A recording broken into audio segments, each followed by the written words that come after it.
Hi everyone, and welcome to your midweek pick-a-card tarot updates for the week of January 24th. If you like this video, please give it a like and subscribe for more tarot readings. I'll be doing 3 card open readings, and here are the decks that I have for you. We have the Tarot de Marseille with Amethyst, the Borderless Rider-Waite-Smith with Lapis Lazuli, and finally the Classic Rider-Waite-Smith with the White Crystal. We also have 4 Oracle cards to choose from, 2 from the Tau Oracle and 2 from the Prism Oracle. So go ahead and pick which deck and which card resonates with you the most. Feel free to pause this video if you need more time.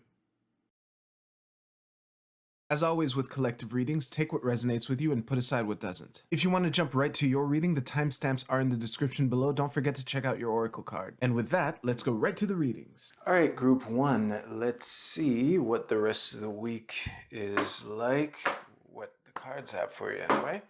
So,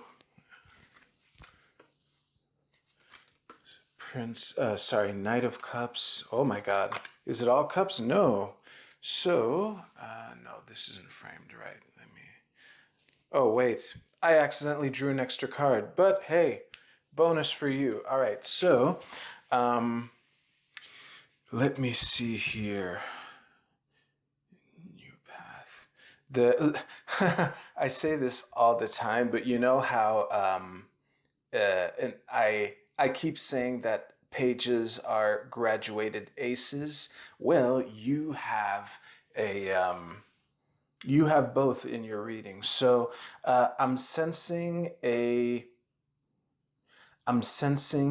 advancement or some kind of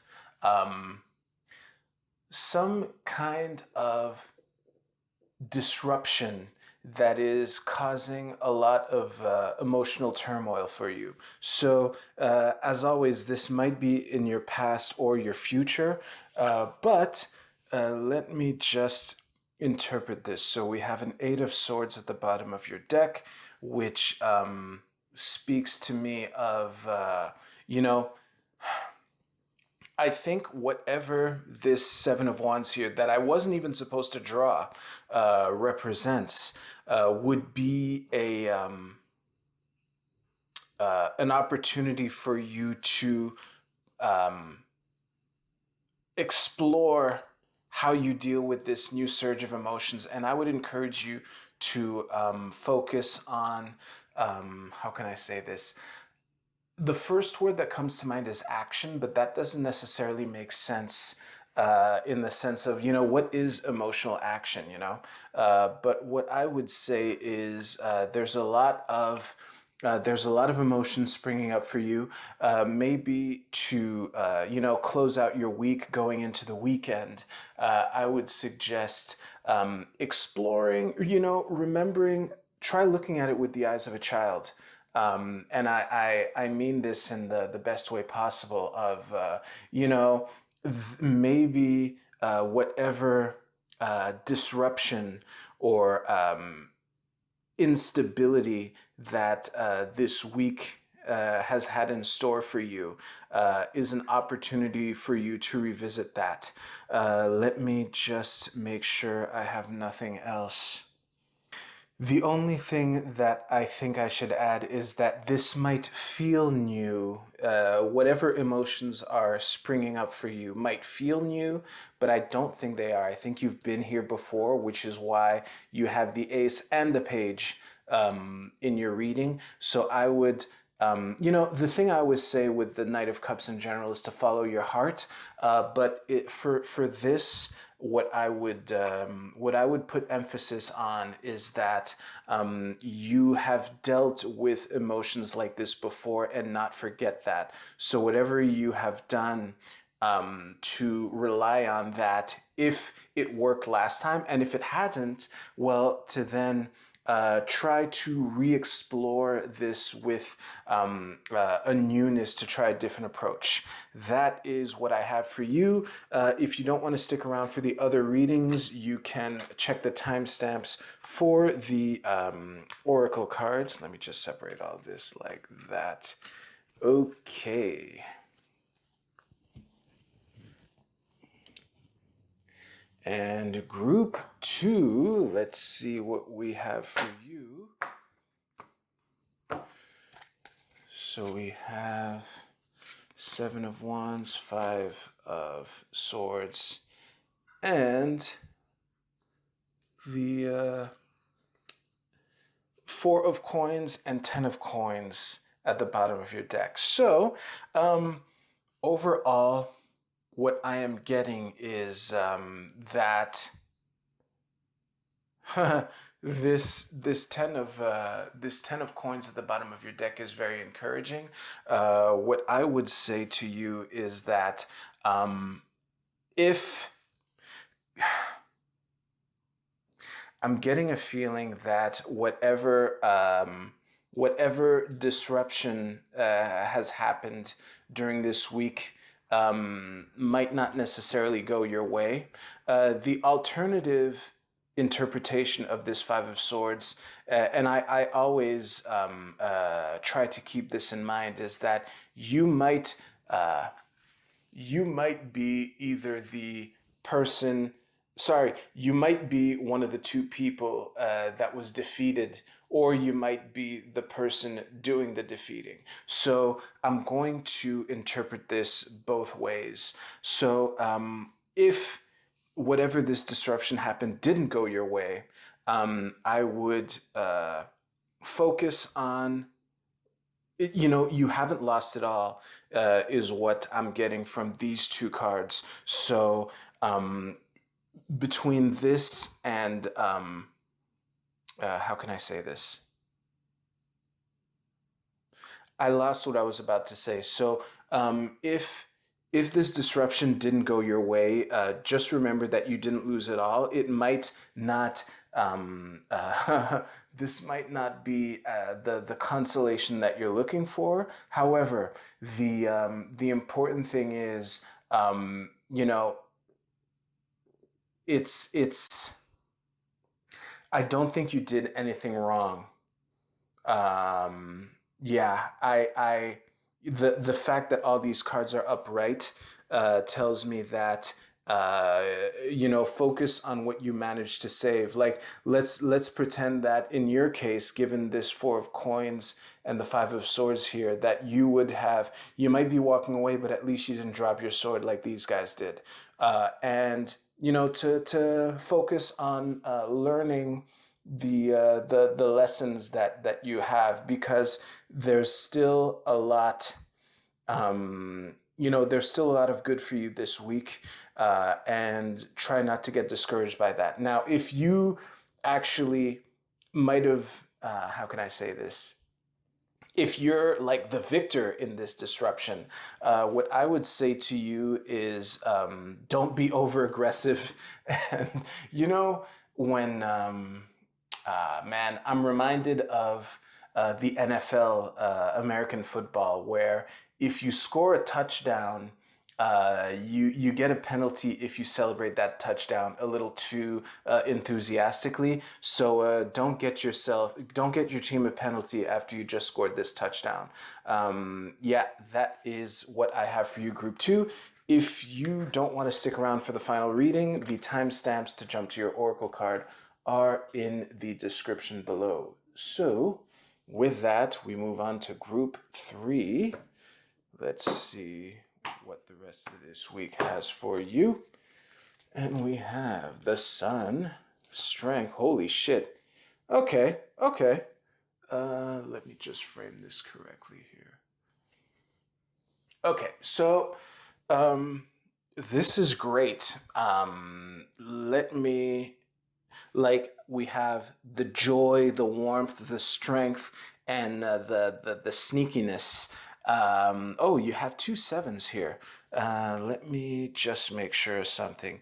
Also, I believe both of these major arcana cards are air. I actually did remember, fire. I actually did remember to bring my cheat sheet along with me, and I was correct. It would make no sense otherwise. Anyway, the reason I'm pointing this out is that fire and air work very well together. The will and the passion. The words and thoughts, and passion, will, and drive. So this is a very well aligned it looks like a well-aligned reading. Now, the thing that's confusing me is the Seven of Pentacles at the bottom of your deck, reversed. Why would that be?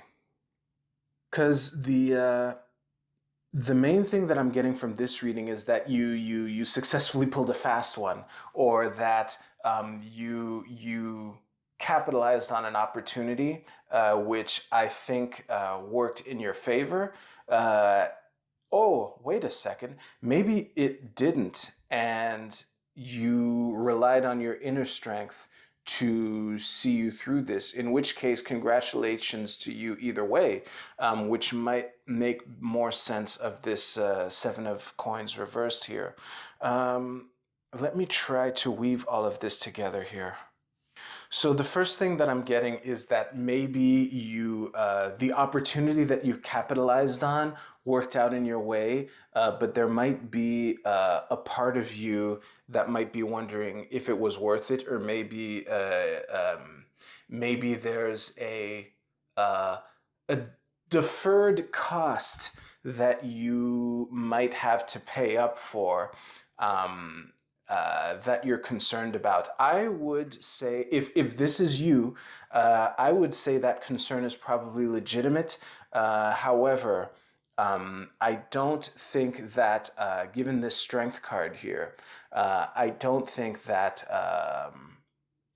like, if there's some kind of deferred cost that you would end up having to pay for this move that you pulled, I wouldn't worry about it. I think this is a cost that you will be able to pay very easily. Of course, I don't mean necessarily financials. That's like the bottom on the list of possible interpretations to what I say. Now, let me see if there's another way to read this.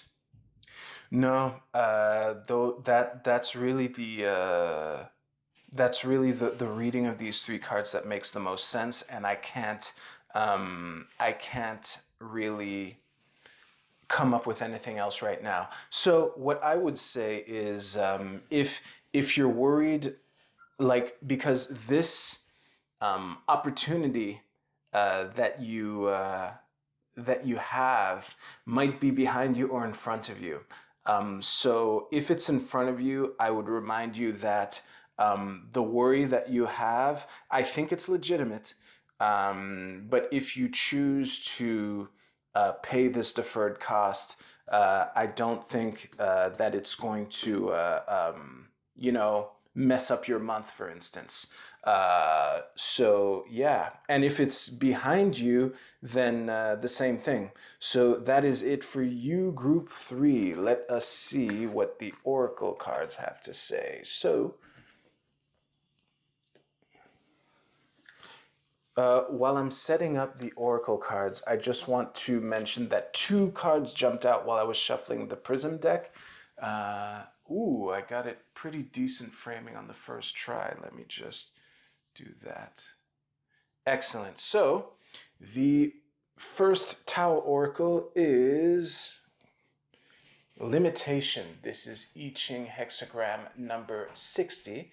And the key words on it are self-discipline, practice, self-respect, introspection, ritual, cultivate patience, build up energy, and maturity. So this is, the first thing that comes to mind with this is slow and steady wins the race. I think there are at least two readings for which this makes the most sense. I can't recall which ones right now, but I will say, if you're in group 1A, it's just rely on, lean on the practices that you've built up to get to this point. And this makes sense for actually all the groups. Group 1A was the one that leapt out to me right now, but that is good. So, practice makes perfect. And as long as you plan your work and work your plan, things will go great. Now, Group B, happiness and wellness jumped out while I was shuffling your deck. I will say this again for Group C in case they want to. Hey, and here we have happiness again. What a coincidence. So, You know, it's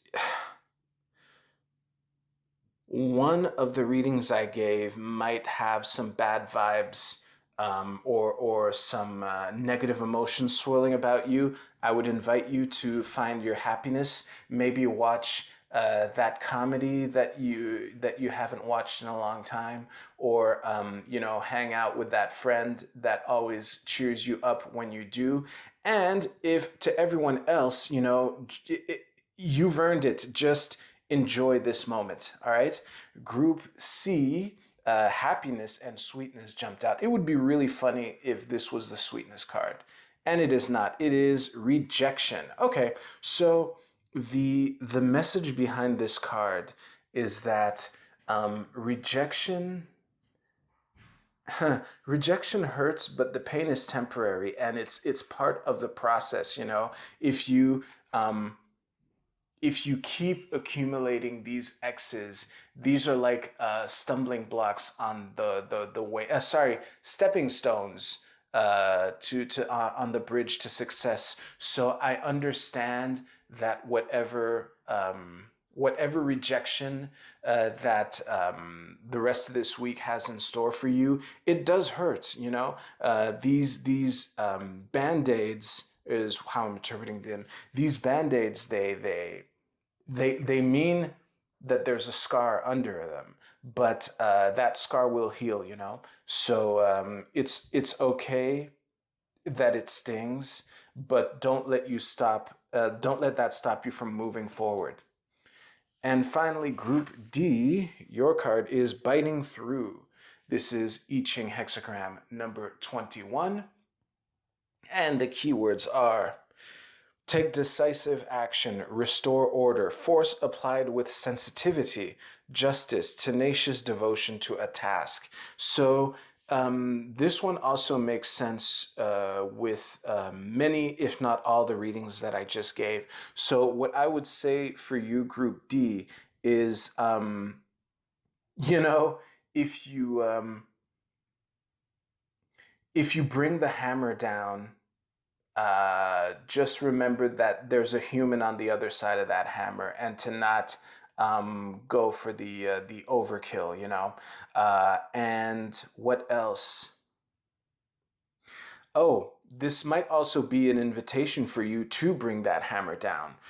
So like I because the reason I'm looking at it both ways is because one of the readings, I think it was actually readings groups 2 and 3D, um, could go either way on this.